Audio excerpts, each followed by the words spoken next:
अता कई अल्लाह गुनहगार ते अजो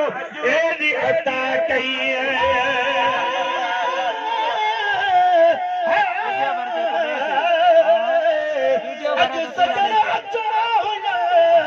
सच ऊपर अग में ये पयो समझा मरी मरी जिया थो जग में गुलाम नबी मिसकीन जू हुयूं थी तो बई दग में जे अची न सखा अग में मत पर फुटी खा पो अचनी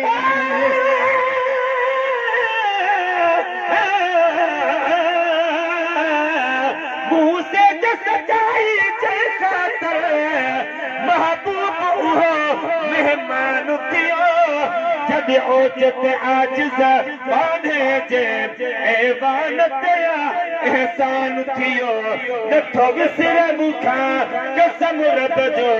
वाह मंज़र आलीशान थियो ई मीरल गिलाल फ़कीर मदाही आ मिठल सदो मीज़बान थियो याही अचो भई अल्लाह गुनहगार ते अजो एदी अता कई अल्लाह गुनहगार ते अजो एदी अता कई मालिक के कया सजदा जो मेहरबान थियो मालिक के कया सजदा जो मेहरबान थियो महबूब अची अंगण ते मेहमान थियो महबूब अची अंगण ते मेहमान थियो चंड तारा झुकावे सॼो जग साणो झुकी पियो जिब्रील बदी हथ अदब में पाण झुकी पियो जिब्रील बदी हथ अदब में पाण झुकी पियो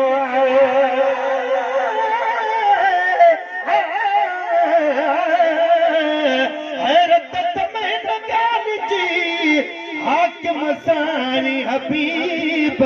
अजब है न जो तो खुलम की नसीब सच बुदार तू सुपरी अरबी मिठा मुजीब तालिब मौला साण कजे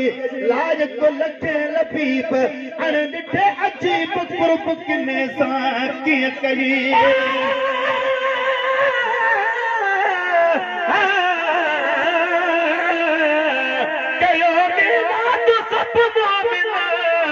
रसूलुल्लाह रहबर जो कंदो मीरल गिलाल दया दिलों दिलदार दिलबर जो बजी ताकत मुताबिक करे सखी सरदार सरवर जो जिदी दीदार वो जल्दी मदीने पाक मुनवर जो तारा झुका सजो जग साण झुकी पे जिब्राइल बदी हथ अदब में पाण झुकी पियो जिब्राइल बदी हथ अदब में पाण झुकी पियो शान के उतहर नबी हैरान थियो शान के उतहर नबी हैरान थियो महबूब अची अंगण ते मेहमान थियो महबूब अची अंगण ते मेहमान थियो महबूब शान ते तकरार कयो जे निर्मल नबी जनूर जो इनकार कयो चाहे निर्मल नबी जनूर जो इनकार कयो चाहे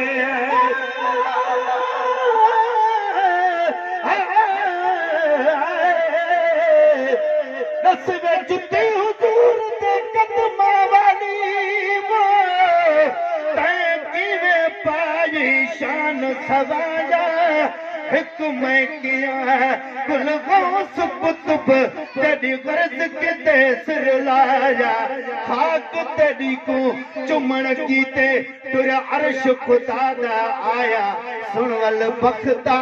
जवाब जुती ता क्या हाल जुती फरमाया सुन वे बंदा मैं तो डाडे दर्द निभायुम अवल होयुम बकरी ते तन दा चमड़ा वल हथ कसाई ते आयुम जॾहिं छल में तकबीर शरदी सब शानो ताहूं पायुम खैर ते फाड़न चालन कीते उस्ताद ने मक छड़कायुम जिथां से मसाले देवन बाले विच तई कुनाल ते आयुम कई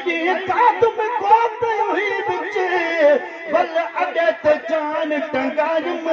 जॾहिं थी उस रंगी रंग चढ़ण दे क़ाबिल आ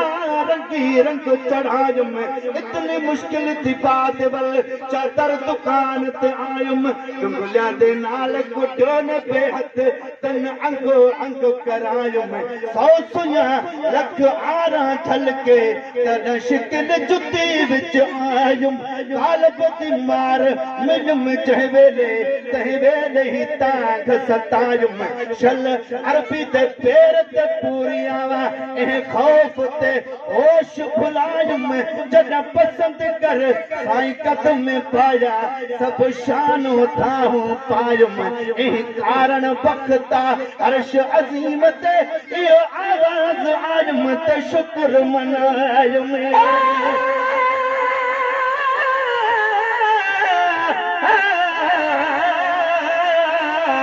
पर जेकर जुटे थिया मत पहुंचे मोहबम जी बजी त पेरन में फिरिय जे पई रोज़ पवा